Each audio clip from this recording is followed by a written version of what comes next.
What's up, team?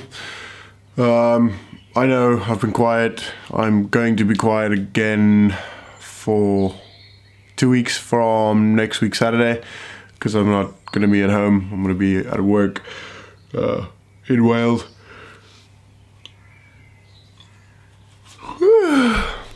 Where there isn't a gym, so that's going to suck. I'm basically just going to be trying to run, see how my calf does. Lately, I've been doing a lot of accessory stuff in the morning, and at night just doing some metcons. I've been starting to do some stuff with my shoulders. Every time after a shoulder workout or a workout that contains shoulder movements, my shoulder hurts a little bit, so the impingement is definitely not fixed yet, but it is getting better. It's not as bad as it used to be.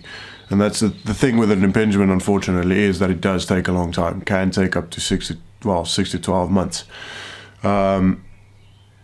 So it doesn't mean you stop training for 6 to 12 months. It just means that you have to do a lot of rehab and prehab as you train and give it a little bit more rest than you usually do. One thing I do notice, or I have noticed since my calf and my shoulder now, this last 2 weeks, since I haven't been training as much, weirdly I've been sleeping a lot better. I actually wake up before the alarm lately, which is great. I don't have my sleep tracker on me because I sent that for a repair, but so I can't really say I sleep more deep or more hours deep sleep or whatever than normal, but I do feel like I sleep better. I don't wake up as much, which is actually something that happens when you overtrain. You tend to not be able to sleep long continuous hours at a time. So yeah, that's quite interesting. So I might try, and once I ramp up the training again, try and find that line where I'm able to still sleep more. Okay, so this morning I'm gonna do some shoulder work, back work, some accessory stuff, nothing exciting. Some quick 5-minute on the assault bike as a warm-up, and then tonight I'll do a metcon. All right, hope you enjoy it.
Right,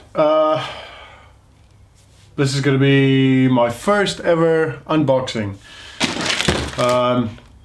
In my opinion, I think these are going to be pretty good for running as CrossFitters. We tend to wear shoes with very minimal heel to toe drop, and in my experience is if you constantly only run in CrossFit shoes, as in the Nanos, Metcons, TRs, etc., you end up getting problems with running, jumping, etc. For me, that's a big reason why my calf is giving me problems. Basically what happens is that because these shoes are very stiff, because they need to be able to lift in them as well, you end up not using your foot muscles as much, and therefore your calf has to work so much harder because you can't get that bounce effect that your feet provide. So for me, these are something, well, this is something that I thought would be a good idea, since it's, so these are, well, let me just open it. Eyes itching. I'm weak.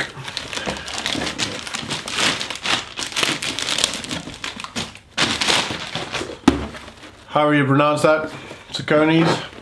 Some people say Saucony. I don't know. So they are super light. Wow. Okay, so these are Saucony's. What are they called?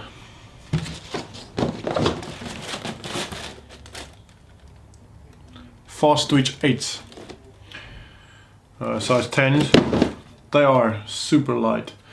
They are their heel to toe drop is 4mm.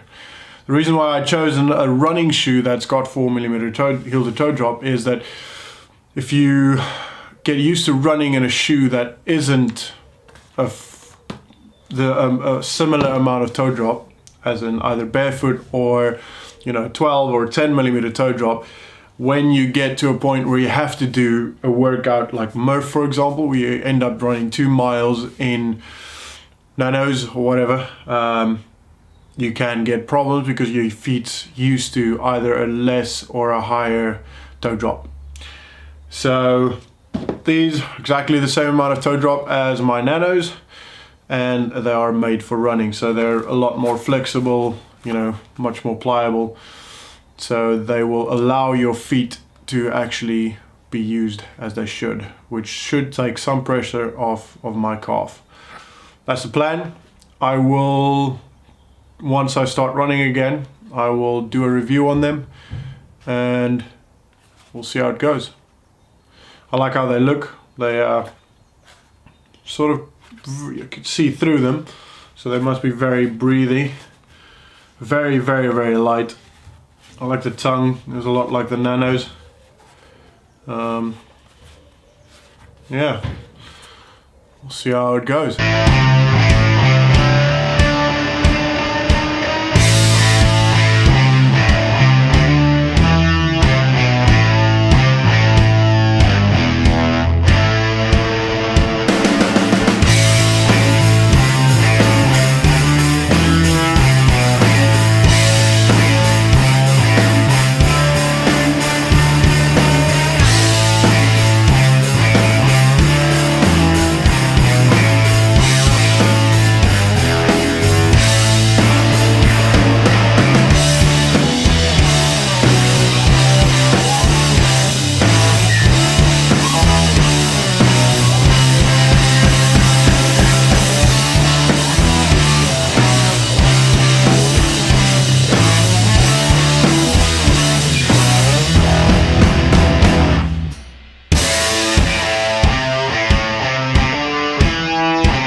that was fun.